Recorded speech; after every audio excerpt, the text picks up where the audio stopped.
Having trouble keeping track of your pitch stack? Let's talk about legally marking your deck.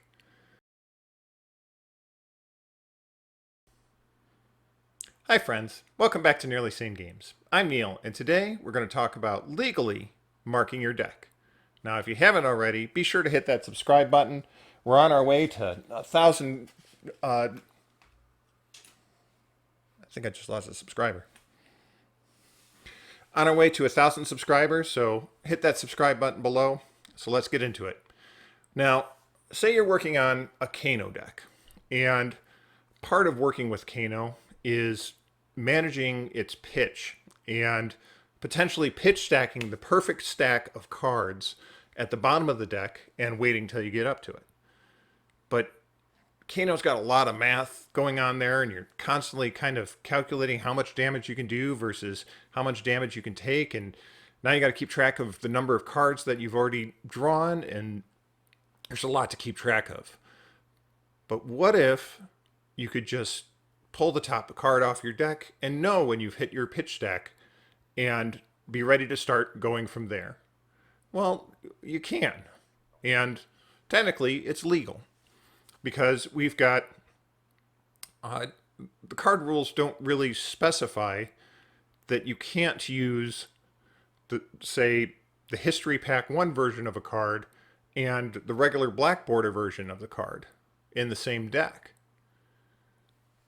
As a matter of fact, let me get the rules here and look at those directly.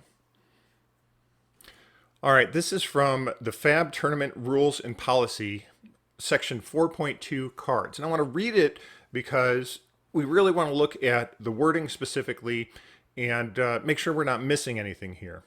It says cards. A card is a physical object that represents itself in the game of Flesh and Blood. Players may use any official card in a tournament.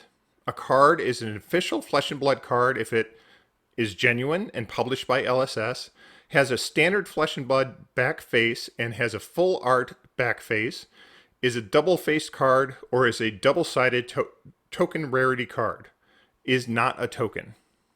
Official cards are printed in core sets, expansion sets, supplements, and promotional printings.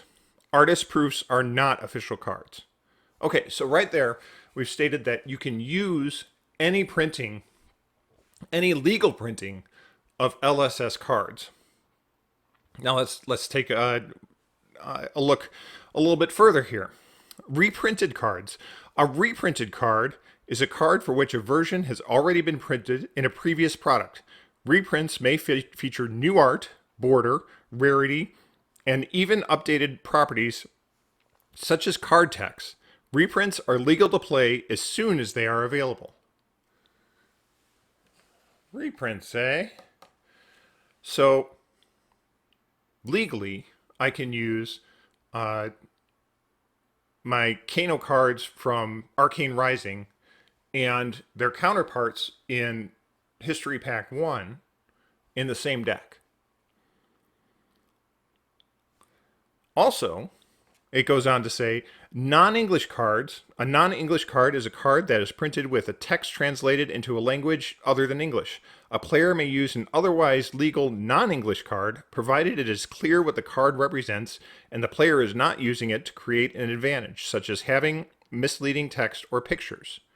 So you can also use a foreign language version of the same card. And nothing in here does it say that you need to have each card that you have multiple versions or multiple copies of the same card have to be the same printing. It just says that you have to use a card that was printed by LSS. It goes on to talk about misprinted cards. You can use misprinted cards provided that they don't they are not misleading. So you don't have the four corners. You don't have the corner of 4 different cards, and it's confusing as to what exactly which card that is. And here's another interesting thing: altered cards. An altered card is a card that's been intentionally physically altered, especially for aesthetic purposes. Alterations include, but are not limited to, painting, foiling, collages, printed inner sleeves, and anything that intentionally alters the visuals of the card. A player may use an otherwise legal altered card provided that any modifications do not cause the card to be unrecognizable, contain offensive material, or give strategic assistance. Now, the strategic assistance is an interesting one there. I think that's referring to the fact that the back of the card must be still the normal flesh and blood face, or it must be in a sleeve that is completely covering that. And the card must not be altered in a way that can make it distinguished in the deck from any other card. So you can't have any amount of thickness difference from any of your other cards that would change it. Curling, can't have curling to differentiate it in the deck. And at the bottom here it says, the head judge decides what is an acceptable alter for the tournament. So you have to be careful with alters. Alters could come back and they could say that you just can't use that alter in the deck. And the head judge gets to make the final decision on that. But you need to consider that minor alters are probably allowable, and those minor alters can be used to differentiate the cards. And so that's a little bit of a shady area. We also have foil printings and non-foil printings of cards, which can be in a shady area if the foiling gets any amount of curl to it. If you set things on a deck and you can pick out a curled card versus a non-curled card and know what the difference is, that's marking cards in the deck. You can't do that.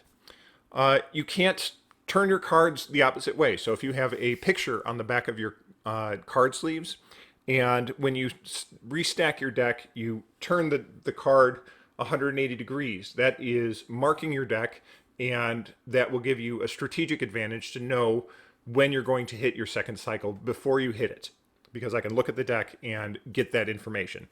You can be disqualified for doing that kind of marking.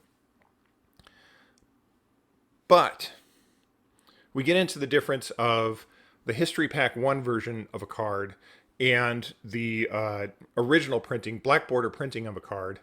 And there's no rules against doing that. And that is one of the most obvious markings of a card that you really can do.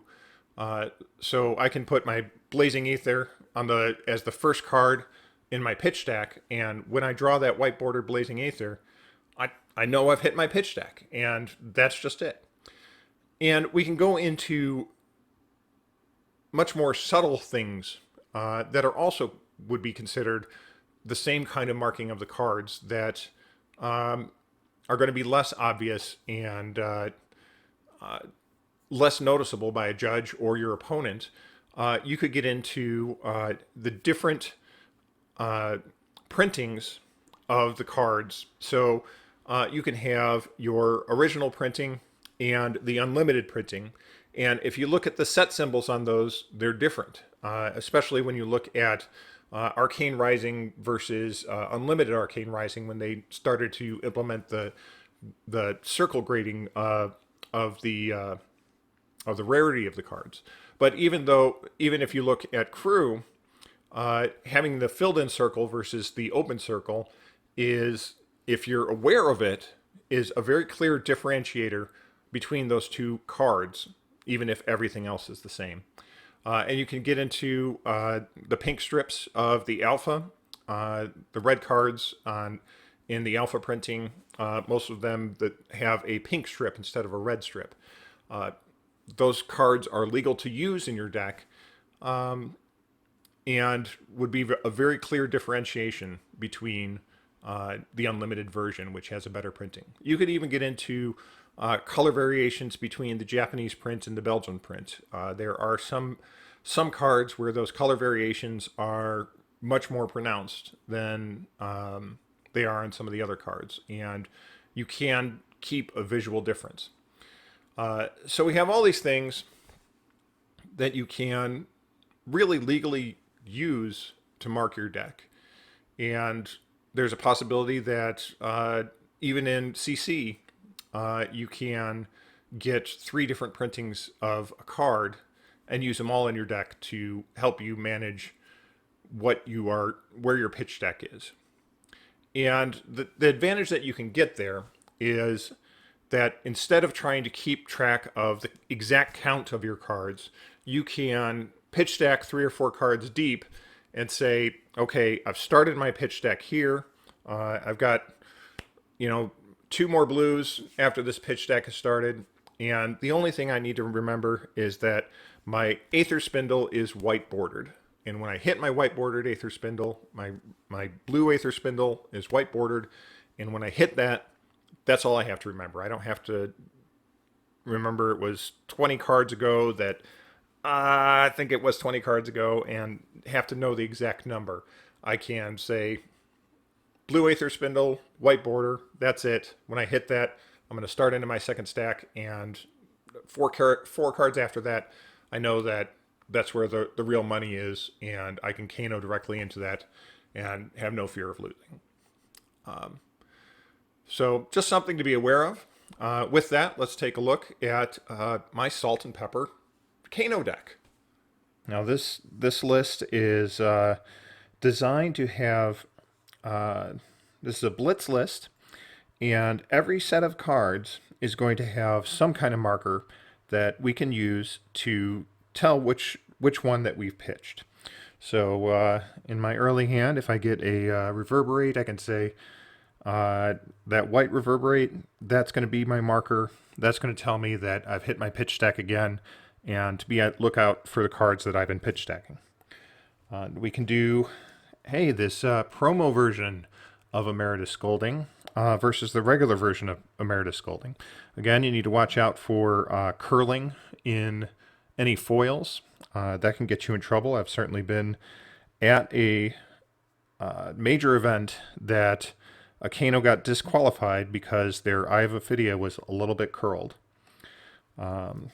Similarly, we have our sap, one of which is foil and one of which is non-foil. Again, you need to watch for curling. I've got my Aether Dart. That has been, I've modified one of these a little bit to have a little bit custom art. We also have the foil, non-foil, but I can say, oh yeah, the Aether Dart with the beard, that's the one that I pitch stacked on the bottom. I have these cool modified cards from none other than DM Armada himself, and he was kind enough to write 2 different things on my copies of Pry. So hey, you are cool. That's the one that goes on the pitch stack first, and we can keep an eye out for that one. And then we have the much more subtle ones, like our Foreboding Bolt here, which looks pretty similar until you get all the way at the bottom and notice that one of these is first edition and one of these is the unlimited edition. These are going to be markers that are much harder to spot, and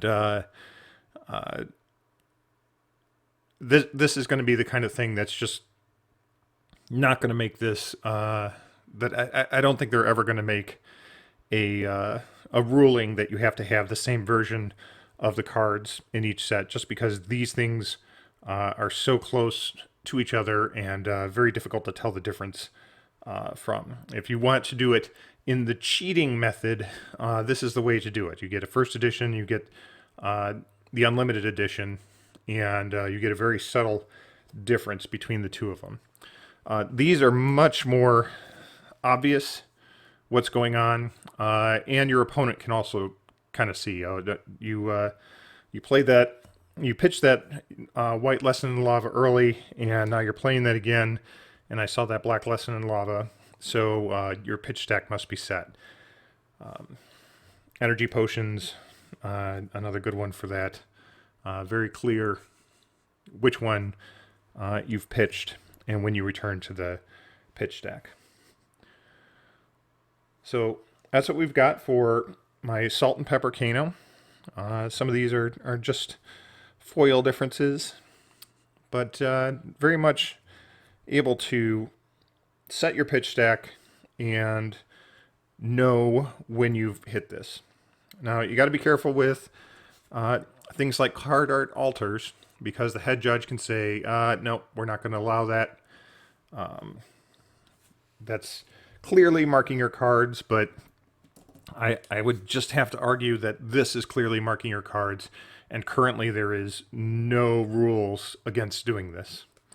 And again, if you want to be much more subtle about it, this is the way to do things, and most likely nobody's going to notice that.